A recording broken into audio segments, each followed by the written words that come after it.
Salut à tous et bienvenue dans ce nouvel épisode de Design Café, le podcast qui, comme son nom l'indique, traite du design avec enthousiasme dans un esprit complètement détendu et décomplexé. Vous le savez ici, on ne se prend pas la tête, on aborde tous les sujets, quel que soit notre niveau de compétence et d'implication dans ce milieu. Et surtout, on ne se la raconte pas.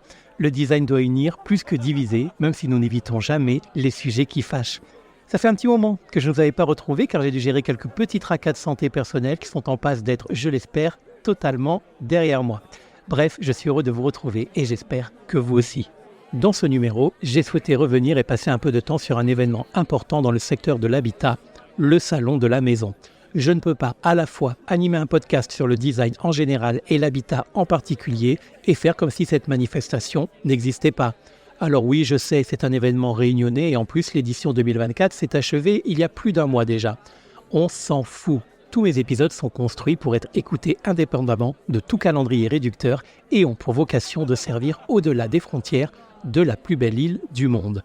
En un mot, d'où que vous écoutiez, cet épisode vous servira tout autant que vous soyez réunionnais ou lyonnais. C'est un exemple. Et qu'importe le mois de l'année où vous choisissez de l'écouter, il y a fort à parier que vous vous trouvez très certainement pile poil entre deux éditions d'un salon consacré à l'habitat et par conséquent, vous êtes donc bien au bon endroit. Et ce, que vous soyez exposant ou visiteur d'ailleurs. Et si en plus vous êtes réunionnais, alors dans ce cas, je m'engage sur l'honneur à ce que vous appreniez des trucs nouveaux sur cet incontournable de nos événements pays. Le Salon de la Maison de la Réunion est bien plus qu'un simple événement annuel. C'est une institution qui a évolué au fil des années pour devenir le rendez-vous incontournable des professionnels et des passionnés de l'univers de la maison dans notre département. Nous allons remonter le temps pour découvrir ses origines, car au départ, le salon était un petit événement local organisé par quelques passionnés du secteur. Mais au fil des ans, son succès grandissant l'a propulsé au rang de référence dans le domaine. Et aujourd'hui, il attire des milliers de visiteurs chaque année et son influence ne cesse de croître en proposant aux visiteurs de rencontrer sur un même lieu un grand nombre d'acteurs de la construction, de l'aménagement, de l'équipement, de la décoration et du financement bien sûr.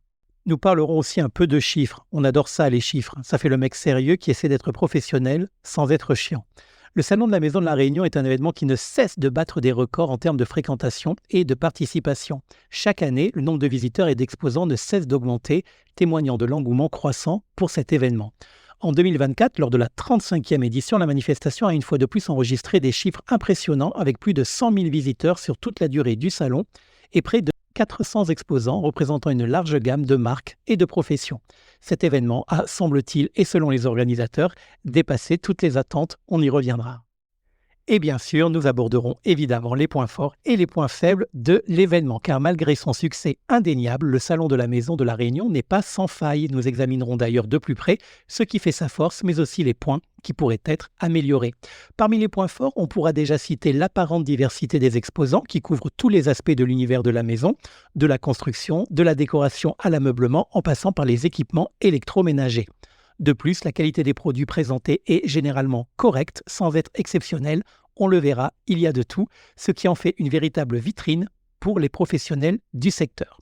Cependant, le salon n'est pas à l'abri de quelques critiques. Certains visiteurs ont exprimé quelques frustrations face à la foule et à la difficulté de circuler dans les allées bondées notamment.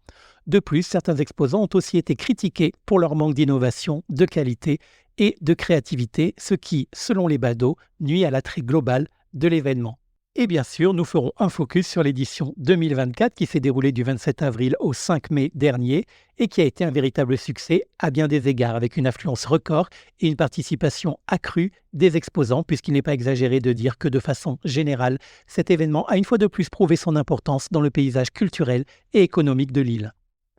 Le Salon de la Maison de la Réunion a vu le jour il y a plusieurs décennies, en 1984. J'avais alors 9 ans. Dans le but de réunir les acteurs clés du secteur de l'habitat et de permettre aux habitants de découvrir les dernières innovations en matière de construction, de décoration et d'aménagement intérieur.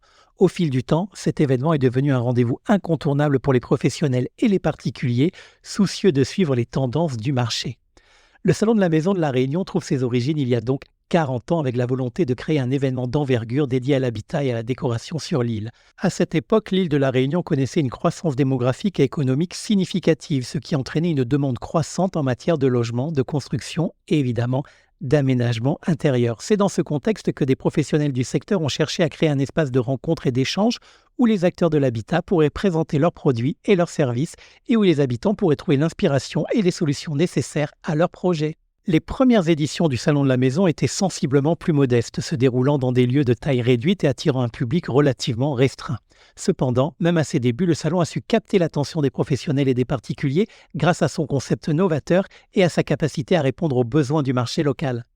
Au fil des années, il a gagné en popularité et évidemment en notoriété, attirant un nombre croissant d'exposants et de visiteurs. Les organisateurs ont alors sans doute cherché à diversifier l'offre du salon en incluant de nouveaux secteurs tels que la décoration, l'aménagement extérieur et les solutions écologiques. La période des années 2000, quant à elle, a été marquée par une phase indéniable de consolidation pour le Salon de la Maison de La Réunion. Surfant sur son succès initial, l'événement a continué de s'imposer en tant que rendez-vous incontournable pour les professionnels et les particuliers du secteur de l'habitat, jusqu'à en devenir presque un symbole pour nombre d'entre eux. Pendant cette période, il a connu une expansion très significative, tant en termes de taille que de diversité. Les organisateurs ont cherché à élargir la portée du salon en attirant des exposants de renommée nationale, voire internationale, tout en conservant son caractère local et authentique. Les années plus récentes jusqu'à aujourd'hui ont été marquées par des défis sans précédent, notamment en raison de la pandémie de Covid-19 qui a touché le monde entier et qui a donné lieu à des années sans édition. Malgré ces défis, les organisateurs de la Nordève ont probablement dû faire preuve d'adaptabilité et d'innovation pour continuer à offrir une expérience de qualité à ses visiteurs et exposants, tout en conservant un esprit initial sans cesse remis au goût du jour. Voilà, ça c'était pour les 5 minutes d'histoire et de contexte factuel. Vous le savez, j'aime poser un cadre pour structurer le discours et ne pas perdre mon fil. Et ensuite, on peut s'amuser à l'intérieur comme en dehors de ce cadre. Les salons d'exposition, je les connais bien, et celui de la Maison de la Réunion encore plus, pour y avoir été tour à tour visiteur et exposant. Mais cette année, nouveauté, j'y suis allé en tant que podcasteur et je remercie d'ailleurs l'organisation de la Nordève d'avoir bien voulu m'accréditer avec un badge presse. Je confirme néanmoins pour que les choses restent claires que cet épisode n'est ni commandé ni orienté. Le badge presse, c'est juste pour y entrer lors des 3 jours que j'y ai passé. Mon podcast reste complètement indépendant puisque, contrairement à d'autres médias, je ne suis pas partenaire de l'événement. J'ai interviewé tous les gens que je voulais, pris les photos et les vidéos qui me plaisaient et je vais vous dire ce que je veux, sans filtre, en bien et en moins bien. Vous me connaissez à présent. Et puis ce n'est un secret pour personne, j'aime cet événement. Et quand on aime, on peut critiquer. Tout d'abord, il faut que je lâche un truc tout de suite parce que si je ne le fais pas maintenant, ça va me parasiter durant tout l'enregistrement. C'est quoi ce délire cette année encore avec les fauteuils massants ? 4 stands de fauteuils massants dans le hall D. Le hall D, c'était le salon du fauteuil massant. C'est bien simple, avec d'autres petits stands autour. Comme disent certains influenceurs, ça m'a choqué Choqué et énervé. Franchement, un seul aurait suffi. C'est quoi l'intérêt ? Les organisateurs étaient en manque d'exposants ou quoi ? Je vais me lâcher et pour une fois, me laisser aller à un jugement de valeur sans doute subjectif et arbitraire, mais sans déconner, les fauteuils massants, c'est laid. C'est laid, c'est lourd, c'est énorme, ça tombe en panne et ce n'est même pas conseillé par les professionnels de santé. Non, sérieux, ça fait 3 éditions que ça dure, je lance un cri d'appel, mais l'année prochaine, s'il vous plaît, faut arrêter. En plus, ça fait kitsch et ça ternit l'image de l'événement. C'est tout sauf premium. Voilà, ça c'est dit et je peux passer à autre chose. En commençant par parler des exposants. Nombreux quand même, et heureusement. Cette année, ils étaient plus de 400. Alors pour être précis, on parle bien d'exposants, c'est-à-dire de personnes qui animent les stands et non du nombre de stands en lui-même. C'est une nuance qui a son importance, mais ça reste considérable. Chacun, seul ou en collaboration, travaille d'arrache-pied longtemps avant l'événement pour accueillir les visiteurs le jour J et lui en mettre plein les yeux le plus possible.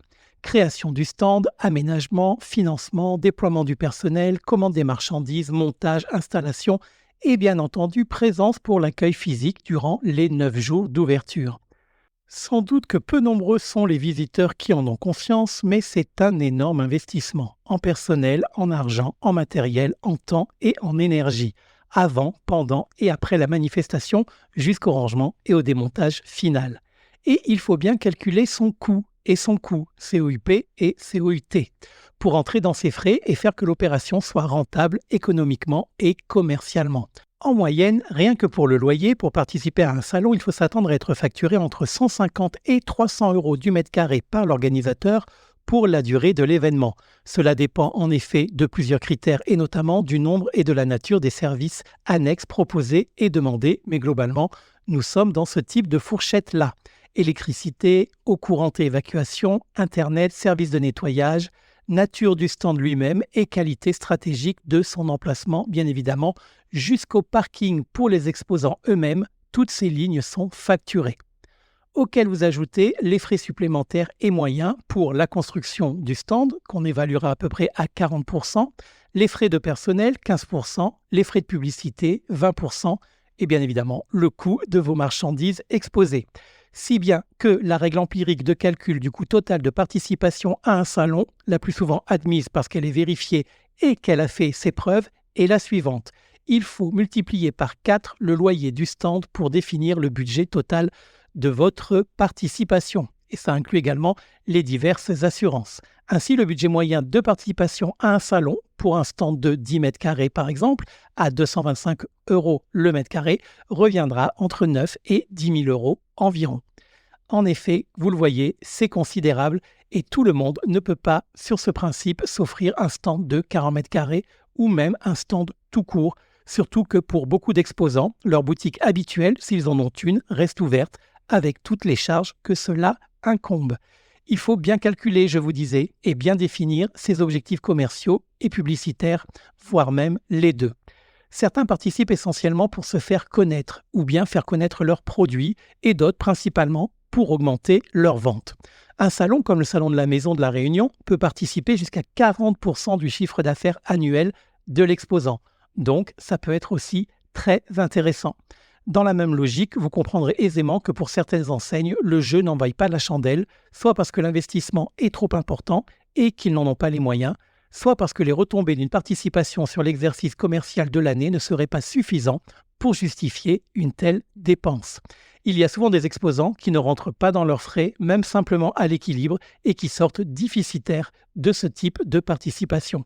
C'est donc un investissement, un enjeu et une pression, quoi qu'on en dise. Et moi, je trouve que ça inspire le respect, l'intérêt et à minima la politesse quand on rentre sur un stand ou même juste lorsque l'on passe devant, mais on y reviendra.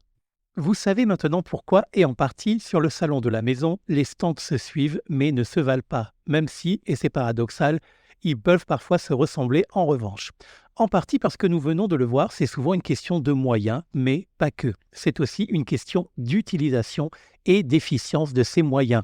Tout comme ça peut être aussi une question de scénographie, on est toujours dans le design, mais également une question d'animation du stand et de comportement des exposants. La règle d'or dans ces domaines, c'est évidemment de se démarquer et force est de constater que c'est compliqué et que tout le monde n'est pas fait pour ça. Un stand qui marche, c'est un savant mélange et un subtil dosage de qualité et de pertinence des biens ou des services à vendre, évidemment, c'est la base, mais aussi de mise en valeur de ces biens ou de ces services dans les craintes que représente le stand, du savoir-être des personnes qui le tiennent et d'objectifs à atteindre. Et il faut vraiment que ces 4 fondamentaux soient présents, clairs pour tout le monde et parfaitement en symbiose pour que le stand ait du succès et rencontre son public. C'est un peu comme organiser une soirée, il faut que tout soit parfait pour que ça fonctionne, sauf que là, la soirée, elle dure plusieurs jours. Par exemple, si tout est OK, sauf votre produit qui est nul, ça ne fonctionnera pas. Si tout est OK, sauf votre stand qui est moche, ça ne fonctionnera pas non plus, ça ne marchera pas. Si tout est OK, sauf le comportement de l'exposant qui cloche, alors ça ne matchera pas davantage. Chers exposants, notez-le bien si vous avez le sentiment que ça peut vous aider et pensez COPEMA, C-O-P-E-M-A, cible, objectif, produit, emballage, méthode et attitude. Emballage, c'est une métaphore, je parle de l'habillage de votre stand et pas du sachet dans lequel vous remettez ces achats aux clients. Et restez concentré sur cet acronyme simple. Vous verrez, ça fait des merveilles et souvent, ça gomme efficacement une bonne partie des limites budgétaires que vous pourriez voir au démarrage comme un obstacle à votre réussite. Alors, je ne vais pas revenir sur les stands un par un de l'édition 2024 du Salon de la Maison de la Réunion pour illustrer les propos que je viens de vous présenter. D'abord parce que tout le monde ou presque fait des efforts pour s'exposer sous son meilleur jour et que tout le monde a le droit de s'améliorer d'année en année. Mais à la lumière de ce que je viens de vous dire, et si vous y êtes allé ne serait-ce qu'une fois, vous saurez sans aucun mal définir quelles étaient là ou quelles étaient les raisons qui ont fait que vous avez kiffé certains stands plutôt que d'autres. Pour apprécier au mieux l'effet qu'un stand procure aux visiteurs sur un salon et pour en évaluer la pertinence, rien ne vaut la critique qui en est faite par le public lui-même. Quelques semaines avant le démarrage de l'édition 2024, mais aussi pendant sa tenue et encore quelques jours après, j'avais mis en ligne une enquête adressée aux visiteurs et aux exposants et destinée à alimenter le contenu de cet épisode. Au final, j'ai obtenu 496 participations, ce qui est pas mal. J'ai également recueilli un grand nombre d'avis en live sur place en posant directement des questions aux enseignes et aux visiteurs. Et clairement, c'est un peu différent des avis que l'on a pu voir ou écouter sur les médias plus traditionnels, qu'ils soient télévisuels ou radiophoniques. En effet, lorsque l'on est partenaire de l'événement, on sélectionne les commentaires bien plus que lorsque l'on est un petit podcast indépendant de la manifestation. Dans le global, c'est clair que beaucoup de gens apprécient cet événement. Ce n'est une surprise pour personne. De toute façon, la plupart des gens qui ne l'aiment pas n'y vont pas, sinon c'est ridicule. Bon, il y a certainement des masochistes, mais ne les jugeons pas. C'est évidemment dans le détail des motivations et des arguments qu'il faut aller chercher la pertinence. Pour commencer, quel est le persona cible de ce type de manifestation ? Alors, c'est légèrement plus une femme qu'un homme. Messieurs hétérosexuels ou femmes homosexuelles célibataires, pensez-y pour la prochaine édition si vous voulez choper. Tout comme pour trouver un gars, les magasins de bricolage représentent un vivier à ne pas négliger. Pour trouver une meuf, le salon de la maison, ça n'est pas mal non plus.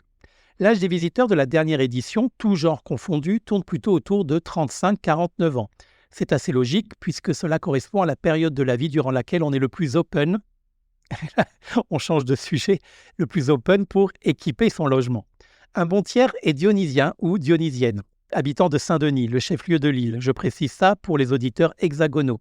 Ça aussi, c'est assez logique puisque l'événement y est organisé à Saint-Denis, enfin à Sainte-Clotilde plus précisément, qui est un quartier de Saint-Denis. Viennent ensuite à égalité Saint-Paul et La Possession, puis Saint-Pierre.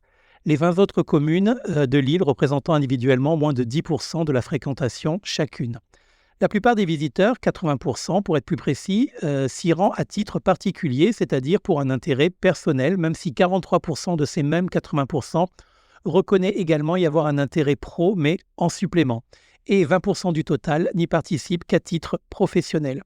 Ça aussi, c'est une confirmation. Le Salon de la Maison de la Réunion est davantage un événement B2C que B2B. C'est donc peut-être une piste à creuser pour les organisateurs. 62% sont des fidèles de l'événement. A priori, on peut donc affirmer que l'intérêt est maintenu d'année en année. Même s'ils ne sont que 40% à attribuer une note supérieure à 7 sur 10 à la question toute simple « Comment noteriez-vous la qualité générale de l'événement ?» Les reproches qui reviennent le plus souvent de la part de l'ensemble des personnes interrogées étant la banalité de l'ensemble de la manifestation. L'inégalité de la qualité de l'événement en fonction des années, des exposants pas toujours sympathiques et surtout un cruel manque de nouveautés, d'innovation. Certains n'hésitaient pas à être plus incisifs en précisant qu'heureusement, ils sont entrés avec des invitations car ça les aurait beaucoup déçus d'avoir à payer la visite. C'est pas très sympa, mais je vous livre les informations telles qu'elles m'ont été données en grande majorité. C'est vrai qu'il y a beaucoup d'invitations sur cet événement. C'est un secret pour personne et je m'en suis rendu compte déjà depuis quelques années. Sur l'ensemble des personnes ayant répondu au questionnaire ou aux interviews, quasiment 40% n'ont pas payé leur entrée. C'est assez conséquent et c'est à mettre en perspective avec le chiffre des fréquentations annoncées. En gros, si, en ce qui vous concerne, vous n'avez pas eu d'invite, c'est que vous vous êtes mal débrouillé. Après, c'est vrai que 6 € par adulte, ce n'est pas vraiment cher. C'est en tout cas ce que considèrent 57,1% des personnes interrogées, là où 23,8% trouvent quant à eux le tarif un peu trop élevé, mais justifié, et 19% le trouvent carrément trop cher sans lui trouver d'excuses. Trop cher pour ce que c'est. Pour en finir avec le prix, le plus gros reproche récurrent, toujours selon le public, est le fait de considérer comme adultes qui payent plein pot les enfants de plus de 12 ans. Et j'en ai vu pas mal dans les allées.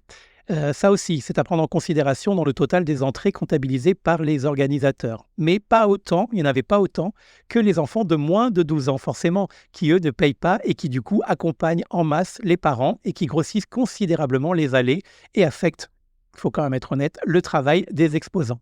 Les jours fériés, les mercredis et les week-ends inclus dans les dates du Salon de la Maison ressemblent en effet à un parc de loisirs gratuit pour ces marmailles qui, soyons honnêtes, préféraient être ailleurs et on les comprend. Si vous voulez éviter l'ambiance centre-aérée, vous savez donc quel jour éviter pour mieux profiter de votre sortie au Salon de la Maison de la Réunion. Enfin, côté taux de complétion, et même si la grande majorité des personnes sondées reconnaissent ne rien avoir planifié au préalable, la durée moyenne de présence d'un visiteur sur le salon est d'environ 2 heures, précisant que c'est assez pour en faire le tour. Sans doute, cette réponse concerne-t-elle essentiellement les visiteurs qui n'ont pas de projet lié à leur habitat en cours, car un tiers indique de leur côté y passer au moins la demi-journée. Parce que, évidemment, ce salon n'est pas dénué d'intérêt pour les visiteurs et de fait, on peut avoir l'opportunité et le plaisir d'y passer un peu plus que 2 heures. Le principal de ces atouts, et on pouvait s'en douter, réside dans le concept même de l'événement et de tous ceux qui lui ressemblent et de la plupart des salons en général, à savoir regrouper en un seul et même lieu un ensemble conséquent des principaux acteurs de l'habitat d'un territoire. Viennent ensuite la satisfaction ou l'espoir de satisfaire une curiosité, la possibilité de faire de bonnes affaires, même si nombre de visiteurs sont passés maîtres dans l'art et s'amusent de repérer les arnaques de certains exposants, et enfin, l'ambiance générale de l'événement semble réunir tout le monde. Les exposants qui attirent le plus les visiteurs sont et de loin la décoration et l'ameublement, avec respectivement 90% et 85% de taux de visite. Viennent ensuite les cuisines, les dressings et les salles de bain, avec un intérêt cumulé de 57,1%. Ensuite, l'éclairage intérieur puis extérieur avec 35%. La rénovation et les piscines et spas, 28% chacun, au coude à coude avec l'équipement et l'entretien des jardins. L'audiovisuel intéresse quant à lui 23,8% des visiteurs. La construction générale et l'amélioration de la consommation d'énergie, un des thèmes phares de cette édition 2024, à égalité avec 19%. Et en queue de classement, le marché de l'immobilier, le financement des projets et l'électroménager hors audiovisuel.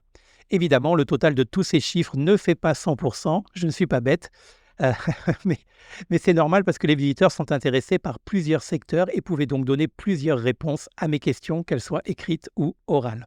Enfin, il ne faut pas confondre intérêt pour un secteur et acte d'achat, c'est indépendant. Il est quasiment impossible d'obtenir des réponses de la part des exposants sur ce point précis. Sauf quand vous entendez certains stands crier à tue-tête et sabrer le champagne en fin de journée avant la fermeture. Là, vous savez qu'un palier de chiffre d'affaires important sur la journée a été atteint. Ce sont plutôt certains cuisinistes qui sont connus pour suivre cette coutume, mais il faut reconnaître que ce ne sont pas les seuls. Ce que je peux vous dire en revanche, c'est que sans entrer dans la précision des montants, d'ailleurs je ne les ai pas, on ne me les a pas donnés, on peut quand même noter que 76,2% des visiteurs déclarent avoir effectué au moins un achat lors de leur visite sur le salon. Mais ça ne veut pas dire grand-chose pour autant, car ça peut aller d'un simple lot de baguettes Zip pour fermer les emballages plastiques alimentaires, jusqu'à la cuisine ou une piscine à 25 000 €, tout comme un canapé à 2 000. Mais encore une fois, c'est la déco qui vend le plus en volume, suivi par l'ameublement et l'électroménager. Lorsqu'on leur demande si, selon eux, le salon est complet ou s'il leur manque des secteurs d'activité non représentés, les visiteurs sont partagés moitié-moitié. Mais les 50% qui déplorent un manque sont assez d'accord. Les stands autour du recyclage semblent faire défaut, tout comme l'habillage et la décoration des murs, le manque de petits artisans, mais sûrement est-ce en lien avec l'investissement que ça doit représenter pour eux, et de façon générale, le manque de nouveautés, on y revient. Et les grands absents qui cristallisent à eux tout seuls 78% des regrets des salonniers sont, tadadam, les professionnels de la décoration et de l'architecture d'intérieur, mais aussi les paysagistes. Ah bah ça alors, je n'y aurais pas pensé, dis donc. C'est vrai quoi, il n'y en a aucun. Alors, en tant qu'exposant, parce qu'en tant que visiteur, ils viennent nombreux, même s'ils sont très discrets, je peux vous dire qu'ils sont là. En tout cas, c'est sans doute un sujet à creuser. Est-ce que les organisateurs n'en veulent pas? Est-ce au contraire un snobisme de la profession ou une absence d'intérêt de sa part pour les événements grand public? Je ne sais pas. En tout cas, les gens sont dans l'attente et dans l'envie. En fonction des réponses, ne serait-ce pas l'occasion de commencer à réfléchir à un événement consacré à ce secteur ou à une intégration de ces professions à cet événement déjà existant? Je pose la question. Quand j'analyse les principaux centres d'intérêt non satisfaits que sont être accompagné de façon globale dans ces projets et ne pas se faire avoir sur les prix, découvrir les nouveautés du secteur, faire les bons choix maintenant ou pour plus tard, je me dis en effet qu'en matière de projets liés à l'habitat, il manque un maillon important de la chaîne. Bref, on est tous d'accord, en tout cas je l'espère, c'est un point à travailler et à étudier. Sinon, revenons à présent à nos exposants, ou plutôt synthétisons la relation exposant-visiteur-acheteur lors de cet événement et ainsi boucler la boucle. Globalement et en apparence, elle est bonne. Les exposants apprécient l'événement, notamment parce qu'ils ont l'occasion de toucher un public plus large que le reste de l'année. Ils peuvent se faire connaître et bien évidemment mettre en avant leurs produits. Mais si l'on gratte, un salon restant un salon, évidemment, ils aimeraient tous avoir plus d'acheteurs que de simples visiteurs et on les comprend, même si c'est compliqué. Déjà parce que rares sont les stands qui proposent la possibilité de repartir avec son achat sous le bras. Bah oui, c'est pas un supermarché non plus. C'est soit de la commande, soit du stock à la réunion, mais avec une livraison après la fermeture du salon. Dans une société où l'achat est de plus en plus compulsif et où l'on veut tout de suite, c'est un obstacle à la vente ou de l'autre côté, une raison pour ne pas acheter. Les exposants déplorent également une attitude de plus en plus sur la défensive de la part des visiteurs qui, dans certains cas, semblent se protéger maladroitement et par anticipation d'une attitude de vente agressive de la part des vendeurs qui n'ont fait qu'être polis en leur disant bonjour et en leur souhaitant la bienvenue tout simplement sur leur stand. Comme si les visiteurs craignaient à la suite d'une malheureuse expérience de vente forcée par le passé, un comportement général applicable à toutes les vendeuses et tous les vendeurs dont il faudrait donc dorénavant se méfier. Détendez-vous, chers visiteurs, même s'il est vrai que certaines techniques ou comportements sont à déplorer, et je suis le premier à le faire, il n'est pas sain de voir derrière chaque commerçant un agresseur commercial potentiel. Profitez de son hospitalité, appréciez les efforts d'agencement et de financement de son stand, au mieux pour vendre et acheter, certes, mais aussi et avant tout, pour que vous gardiez de votre passage chez lui le souvenir d'un agréable moment. Ayez en tête que si les conditions ne sont pas réunies à l'instant T pour un achat, un échange cordial peut être néanmoins le point de départ pour un achat futur ou tout simplement d'une discussion d'où exposants comme visiteurs pourront s'enrichir d'un échange mutuel. Les salons sont faits pour échanger et partager. Ne vous cachez pas derrière un sempiternel « je regarde juste ». Soyez poli, affable et réceptif à la courtoisie de votre interlocuteur. Sur un salon, vous pouvez regarder, toucher, sentir, évaluer, réfléchir, discuter. En plus, vous avez payé pour ça, alors pourquoi passer à côté de la plus-value humaine de votre dépense? Un salon, ce n'est pas un site internet ou un catalogue, un salon, c'est vivant. Comme dans la vie, attendez d'avoir la certitude d'être dérangé pour vous défendre. Évitez les actions préventives déplacées qui dégradent votre expérience, celle des exposants, et peuvent blesser la personne qui se trouve en face de vous. Et c'est la même chose du côté des vendeurs, parce qu'on va dire que je prends uniquement leur défense. Oui, derrière chaque visiteur, il y a un acheteur potentiel. Mes chers vendeurs, laissez-les en décider à leur rythme. Donnez-lui envie de rester plutôt que de fuir. Mettez-le à l'aise plutôt que l'inverse. On sait que vous êtes des charmeurs du commerce, mais comme dans une relation amoureuse, soyez réceptifs au consentement. Sachez repérer l'intérêt, le désintérêt éventuellement, la crainte, l'incertitude, les émotions et l'envie des visiteurs en jouant avec eux dans le respect de la bulle de chacun.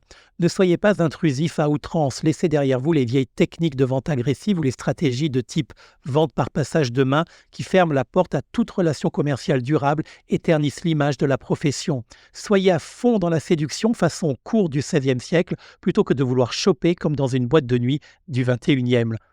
En me promenant cette année dans les allées du salon et avant ça en ayant été moi-même exposant ou visiteur lors des éditions précédentes ou également sur tout un tas d'autres salons, j'ai pu observer de tout. Des comportements incompréhensibles tant du côté de la vente que de celui de l'achat. Du manque de respect le plus total de la part de certains visiteurs à l'agressivité la plus dérangeante de la part de quelques vendeurs.